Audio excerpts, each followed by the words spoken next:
સુરત શહેરમાં ચૂંટણીનો રંગ ચડ્યો છે.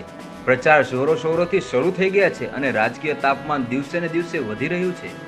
ડાયમંડ સિટી તરીકે ઓળખાતું સુરત શહેર ચૂંટણીના માહોલમાં રંગાઈ ગયું છે. ગલીઓમાં બેનર, પોસ્ટર, રોડ શો અને સભાઓ દ્વારા દરેક પક્ષ મતદારોને પોતાની તરફ ખેંચવા મથામણ કરી રહ્યું છે.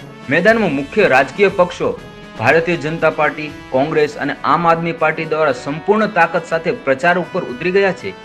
ક્યાંક રેલીઓ કાઢવામાં આવે છે, તો ક્યાંક ડોર ટુ ડોર કેમ્પેઇન કરવામાં આવે છે, તો ક્યાંક સોશિયલ મીડિયા ઉપર આ જંગ જોરદાર બની છે.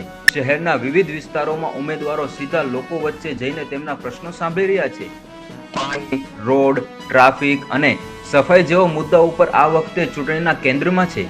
લોકો કહે છે આ વખતે વિકાસ જોઈએ છે, જે કામ કરશે તેમને મત આપીશું. સુરત જેવા મોટા શહેરોમાં ચૂંટણી હંમેશા હાઈ વોલ્ટેજ રહે છે અને આ વખતે પણ સ્પર્ધા કટોકટીની જોવા મળશે. હવે જોવાનું એ રહ્યું કે પ્રચારનો આ જોર મતદાનના દિવસે કેટલો અસરકાર સાબિત થશે. Bureau report, V India news, Surat.